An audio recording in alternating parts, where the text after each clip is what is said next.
بابا جان در وقت اقتدا کردن با امام نام امام ما گیریم یا پسر باشد گوید که به پدرم اقتدا کردم. نه داده رسید، شر نیست این گپ رو گفتن. همین رو آردم به قبله به جهت کعبه اقتدا کردم به همین امام گو خواه پدر تا خواه تقایی تا خواه همسایه تا شدم میگره و این شر نیست نام امام گرفتم. چم بچه خوب بدای طالب علم بدای نه طالب علم ها تام الله میشن که خونیجگر میشن تشویش میشن.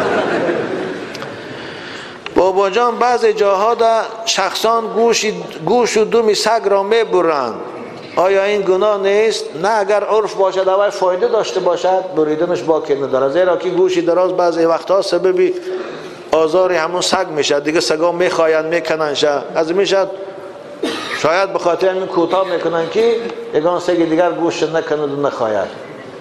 وقتی که عرف باشد باکی ندارد. این بابا جان در وقت علف درو کردن مار از پیشم براید، آن را چیکار کنم؟ گیر در بغلتان دوز. چی خوب او این مار از کجا که براد کوشش میشن ویا. پیغمبر خدا گفتن اقتل الاسودین ولو کنتم فی الصلاه، مار و کژدم گفتن درون نماز دم که باشه کشه. وقتی که در درون نماز پیغمبر کشتن مار اجازت داد، در اون علف درو به طریق علوم میکشیده. بعد تماشا کرده میسیش یا سنگی دست رو زن، وقتی که کشتی خاطر جمع میشه به حضور درو کردن میگیری. اما نه کشتیش اگر تشویشی که با نگزم گفتم نه بچه های خوش رو از دشمن حذر گفتیم و این مار دشمن از مار و کژدمه. رسول اکرم حتی در این نماز گفتن کشه. من نماز خواندیش تا که یک مار یا کژدمه پیدا شد در حالا یکم سنگه یگان جای در تار سری دو تزنباره با نماز خواندن گیر کلید نکن نماز تا. خب این بچی خوب بوده یکم چند این 16 سوال نوشته این همین وقتی ما رو تا شب هم میگیر غیرین. بابا جان در وقتی تکبیر گفتن از لبم یا از دندانم خون آمد، نماز خوانم یا رفته طهارت کنم؟ البته رو طهارت کنم چون خون که بنواد طهارت میشه کنه با او دیگه نماز رو طهارت کن، اما تکبیر گفتگی میشه بعد بیا نماز تخوان. بابا جان بالای گوسفند سوار شویم مثل خر و اسب درست است؟ چی خوب بوده این نه؟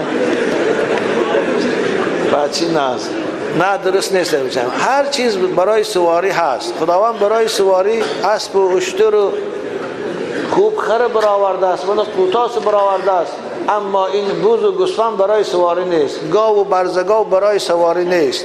حالا یک زمانهای قدیم یک آدم برزگاو سوار شده بوده است، میگه خداوند برزگاو به زبان حال این حدیث صحیح است به زبان در آور روش گردم به سوی صحابی گفت که ای انی لم اخلق من خدا برای سواری نآفریدم، من برای جفت کرده دستم نه برای سوار شدن.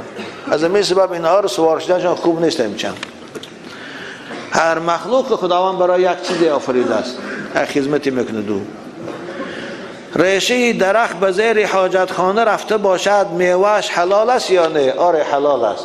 ریشه درخت چون به حاجت خانه رفته است یا که از حاجت خانه پیشاب نجاستش آبش میبرد میره درونی پالیز ده پمیدار بادرینگ ده، همون حاصلش درست است یا نه؟ درست است. او هیچ کراهت نداره. که خان گفتن بابا نیتی غسل را نخوانده به همراهی زن آبازی کنی درست است یا نه؟